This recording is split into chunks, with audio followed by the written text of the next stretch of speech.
Let's start with a good rant. Can I tell you one thing that makes me furious? It's when adults around me talk badly about teenagers. And here's what I mean. Sometimes I'll be on an airplane and the person in the seat next to me will ask me what do you do? So I tell them, I work with teenagers. Now the minute I say that, I get one of two reactions. That's awesome, and they're right. Or, oh, I'm so sorry, I could never do that. Then they give me all of the reasons as to why they don't like teenagers. And I know, it's rude, it bothers me too. And the truth is, sometimes I think people in high school get stereotyped in a way that's really unfair. And sometimes teenagers get labeled as lazy or entitled. The label that bugs me the most is this one, rebellious. Being rebellious just means that you don't always follow the rules. And when I hear that statement that teenagers are just rebellious, I want to ask the question, have you met every teenager? Because the truth is that you can't just put everyone in the same category like that. And is being rebellious always a bad thing? The truth is, whether you consider yourself rebellious or not, whether you love rules or you hate them, our world has a lot of them. And you know this.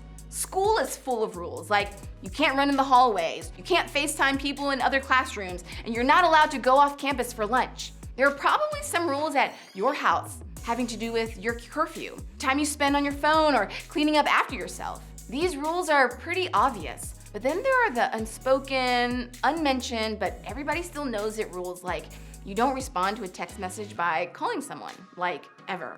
You don't laugh when your friend says something dumb in class. You don't ever, and I mean ever, screenshot a Snapchat without an explanation. The point is, our world has a lot of rules, and so it makes sense that when we're in spaces like this, in a church or around church people, we assume that it is just one more place with more rules for us to follow. In fact, maybe you have heard of people say that being a Christian is just about following a bunch of rules. If that's how you've thought about it, I totally get that. It's a really common idea, but just for today, I want you to consider this. What if we've gotten it wrong? What if following Jesus is just as much about the rules you break as the rules you follow? What if I told you that being rebellious isn't always a bad thing? In fact, it can be the very thing that God invites us to do. You may or may not know this, but lots of people would have called Jesus rebellious. That seems strange to say because so many of us have assumed following Jesus is just about following rules. But the truth is, Jesus often challenged the way things had always been done. He disagreed, he debated, and sometimes he broke rules that were cultural or traditional, and it made everyone a little bit nervous. In fact, some powerful leaders were so bothered by Jesus that they made a plan to kill him. How do we know this happened? Well, a few people who knew Jesus well wrote down what happened in his life, and those documents have been passed down for generations. One of those writers was a good friend, John. This is what John wrote down in his record of Jesus' life. It was just before the Passover festival. Jesus knew that the hour had come for him to leave this world and go to the Father. Having loved his own who were in the world, he loved them to the end. Jesus is with his closest followers, the disciples, sitting down for the feast of the Passover, a time to remember the good things God had done for the Israelite people when he freed them from slavery in Egypt. Passover happened every year, but this one was a bit different for Jesus because he knew that he was only days away from being arrested and put on trial for what would eventually lead to his death. John continues, Jesus knew that the Father had put all things under his power and that he had come from God and was returning to God. So he got up from the meal, took off his outer clothing, and wrapped a towel around his waist. After that, he poured water into a basin and began to wash his disciples' feet, drying them with a towel that was wrapped around him. Keep in mind that this took place in a culture at that time that Jesus walked the earth, thousands of years ago. They didn't have cars, they didn't have bikes, the roads weren't paved, and there were no sidewalks. And they didn't have the latest LeBrons or Jordans or Off-Whites or Crocs or whatever it is. Most likely, they had a thin pair of sandals to protect their feet from the rough terrain because they were literally walking everywhere they went. Through grass, through mud, dirt, dust, and anything else you can imagine that you'd find on the ground. I don't know about you, but I personally am not a huge fan of feet now, so I can't even imagine the nastiness of feet back then. That's why foot washing was considered something a servant would do. No one would willingly touch anyone's gross feet, except Jesus. It must have shocked everyone. Jesus, without saying a word, breaks a rule that had existed for centuries. In fact, it's a rule that still exists today, one that I think many of us follow without even thinking about it. Only do what you have to do. Isn't it true that's an unspoken rule in our world? Maybe you've heard people say, look out for number one, or worry about yourself, or do the minimum requirement. In other words, only do what you have to do. It makes sense. After all, you only do homework that counts for a grade. You only run as many laps as your coach asks you to do. You only volunteer as many hours as your club is asking you to do. And you only clean up when your mom threatens to ground you. Does following this rule make you a bad person? No. It makes you a normal human being. This is one we all follow. In fact, one of the most common ways to live is to only do what you have to do. It's such a normal way of thinking, it almost feels like a rule.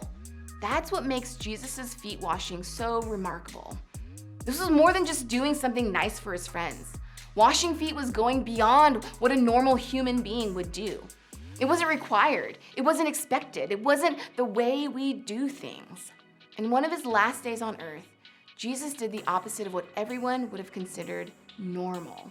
And it was one of the greatest acts of rebellion in history. When he had finished washing each of the disciples' feet, he said this. Do you understand what I've done for you? He asked them. You call me teacher and Lord, and rightly so, for that is what I am.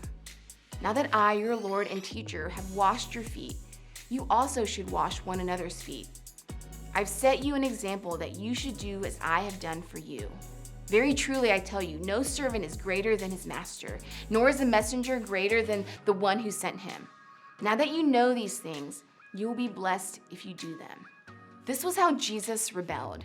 He saw a world where people looked out for themselves, only doing what they had to do for those they wanted to do things for, and he refused to live by those rules.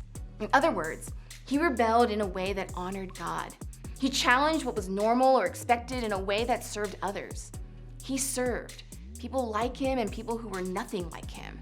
Jesus went out of his way to serve people that his society said didn't matter at all. He did what he didn't have to do, even when it cost him his reputation and ultimately his life. He loved them to the end, and as a result, he didn't just overthrow the system in Rome, he changed the world. See, that's the thing about doing something you don't have to do. It gets people's attention. It disrupts the normal way of doing things. It changes people in a powerful way. So what does it look like for us to be rebellious enough to do something we don't have to do? One idea is to start each day by praying this simple prayer. God, here I am. Help me see ways I can help. When it comes to helping other people, it may not always be obvious. Sometimes I've been so busy I don't even notice other people around me. But when I started praying that simple prayer, I began to see more opportunities than I realized, and I think you will too. Then as you see people that need help, help them, even when you don't have to. It really is that simple. Maybe for you that means helping the school janitor clean up a spill if you see it, doing chores at home without your parents having to ask you, including somebody who seems to be excluded, spending time with your siblings, inviting somebody to sit with you who's different from you, defending somebody who's been gossiped about, saying something nice to the lunch lady, carrying grocery bags for the single mom you see in the store, showing respect to that teacher that nobody seems to show respect for. Maybe that doesn't seem all so life-changing, and I get it, but chances are it has changed your life already. Here's what I mean. Do you remember a time when someone did something for you that they didn't have to do? Maybe they helped you when they didn't have to. Maybe they gave you something that was so generous you didn't even expect it. Maybe they forgave you when you didn't deserve it. The point is, when somebody does something they don't have to do for us, it's a powerful moment and we remember it. The same thing is true when we do something out of the ordinary for others. Here's what I want you to think about. What would happen if people from this church or people from your group started doing things that we don't have to? For our schools, our families, our sports teams, or jobs, our community. When Jesus did what he didn't have to, it turned the world upside down. When you and I serve in a way we don't have to, I think we can have a similar effect. That's why I want everyone here to be rebellious enough to do what you don't have to do. The truth is, some rules are good. Rules like wearing a seatbelt or driving the speed limit, they keep us safe. Following them is good, and we know it. But other times, ideas like selfishness are so much a part of our world, so normalized that they feel like rules we have to obey. And when it comes to those, sometimes a little rebellion is a good thing. In fact, that's one of the reasons we have groups, so that we can remind each other that we don't have to do things or live a certain way because it's normal or it's expected. We can go beyond what we have to do and serve others in a way that is not required. This week, I hope you talk with your group about ways you can serve together, ways you can show up for people in your school, or even ways you can help each other. Whatever you decide, just be rebellious enough to do what you don't have to do.